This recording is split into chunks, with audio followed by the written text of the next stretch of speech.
Better strap yourself in. It's time for the Howie Carr Show. And Hillary Clinton attacked those women viciously. One of them said more viciously than he attacked them. If they want to release more tapes saying inappropriate things, we'll continue to talk about Bill and Hillary Clinton doing inappropriate things. There are so many of them. Live from an undisclosed location. We hear from Donald Trump on the stump last night. He's going to continue with this basic scorched earth approach. Well, yeah, I think he's just adopted sort of what the conservative talk radio is saying, the campaign they want to run over the last 10 years. He's running the campaign they want to run, and what it's doing, as we see from the latest polling, is now he has a double-digit deficit that it's going to be very hard for him to come back from. Unchained and unstoppable. New Hampshire, 1992, Monica Lewinsky in the White House. So here we have, this is the difference between the parties. We have a Democrat who acts with his intern in the White House and the party rallies around him. We have a Republican nominee who has a private conversation about sex he's not getting and the party abandons him. Who's your captain? Howie Carr. It's a front page New York Times article about just how managed Hillary Clinton is, just how much debate in her campaign goes into sort of everything that comes out of her mouth. There was a debate among her advisors about whether or not she should tell a joke at a dinner. Why do they manage her to within an inch of her life? Rump swabs, hacks, and moonbats beware. It's Howie Carr.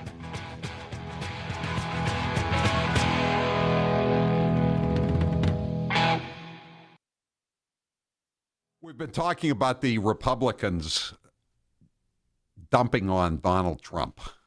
People like Arnold Schwarzenegger, who's touched everything but the third rail, who knocked up his maid, who's married into the Kennedy family, who was credibly accused of groping, not talking about groping, but groping women on the sets of his movies, and before that when he was just a bodybuilder.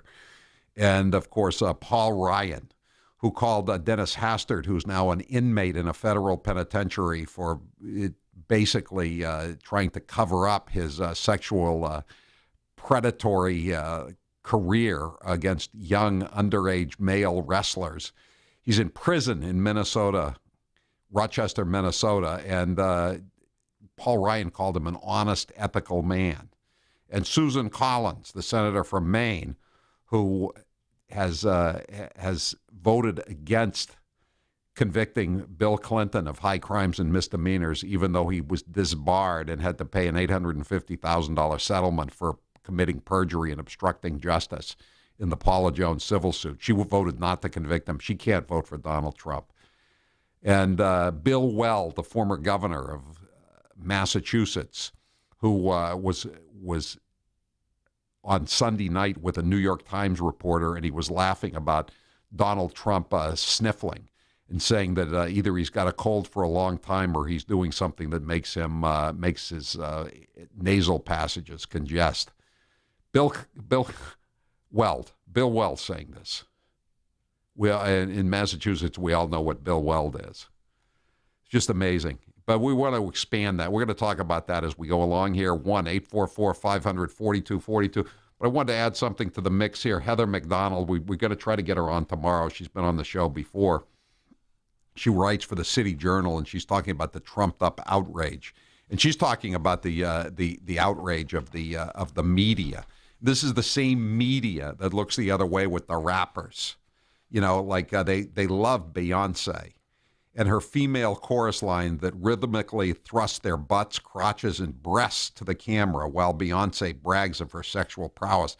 I'm not even going to read it. It's too risque to read on the air. Sounds like a sexual quid pro quo, says Heather McDonald, talking about these lyrics, ripe for a harassment lawsuit. The Formation video, which inspired Beyonce's Super Bowl halftime performance last January. Remember everybody, they love that. They love that. Also shows a very young girl engaging in some precocious twerking, a grotesque travesty of childhood. No objections to the destruction of the innocence of childhood from the DNC that time. President Obama Heather McDonald continues, has singled out Beyonce for praise, and the singer is a big Hillary Clinton fan. Not a word of protest from Clinton regarding her role, her status as a role model for young girls. Bill Clinton, of all people, Bill Clinton, met with Beyonce and her husband, rapper Jay-Z, in September. If Bill or Hillary thinks the lyrics of Jay-Z's Big Pimpin' horrific, in Hillary's words, they are not letting on.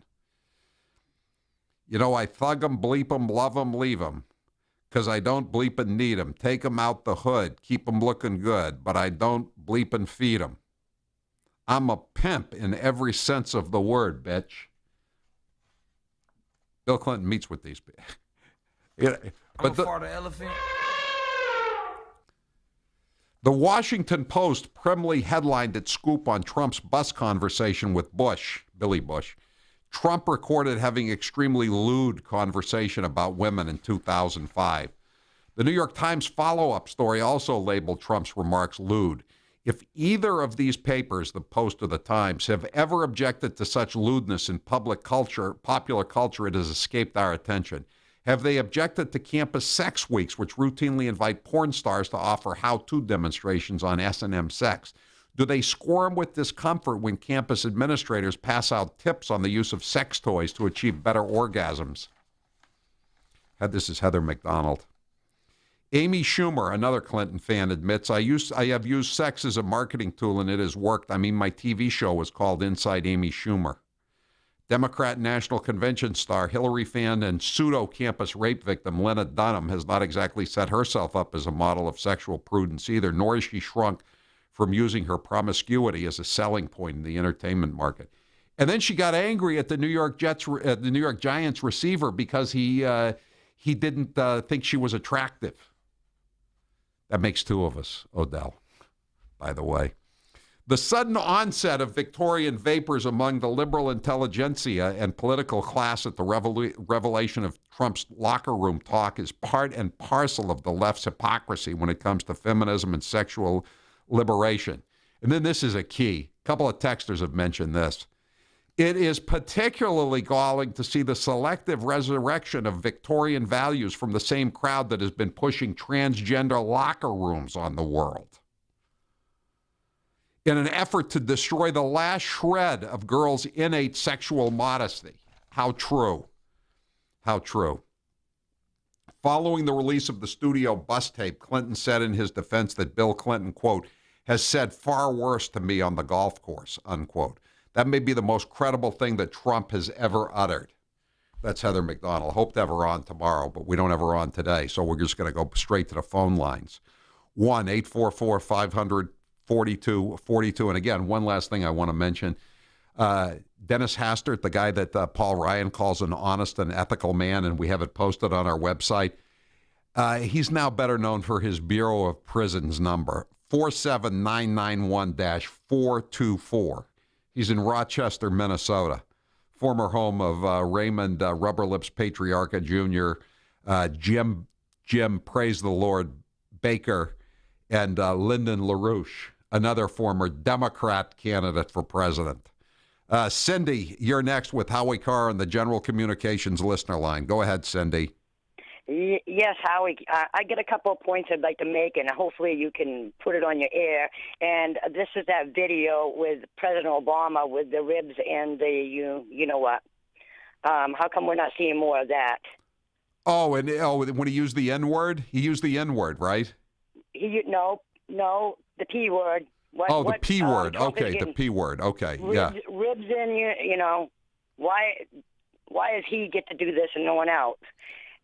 Also, the other thing is this Girls Gone Wild stuff that's been on TV and all, you know, and they're paying girls to do sexual stuff, and then they're selling it to the public, and they expect that these men and boys don't drool over all this stuff. This whole society is like this.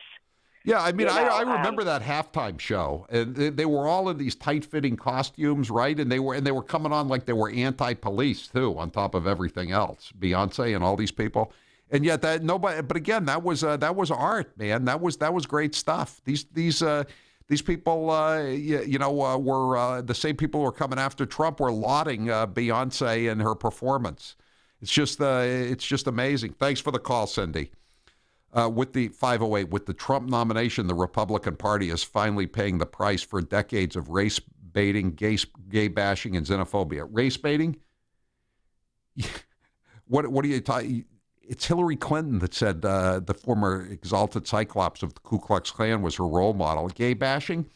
I believe she was for the Defense of Marriage Act. She was against gay marriage when Dick Cheney was for it. And as for xenophobia, I mean, listen to what Tim Kaine was saying as recently as 2012.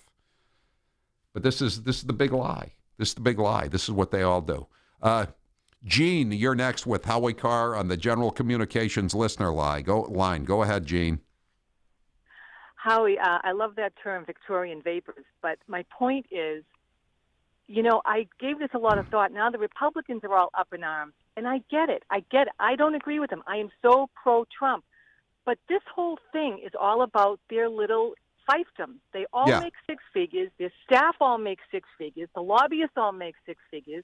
The state workers all make six figures. We're the only ones that aren't making six figures. Right. I wouldn't want it to end either if I was them. That's why they're so zealous about keeping this all intact. I mean, look at Dennis Hastert, the guy that Paul Ryan has been trying to protect.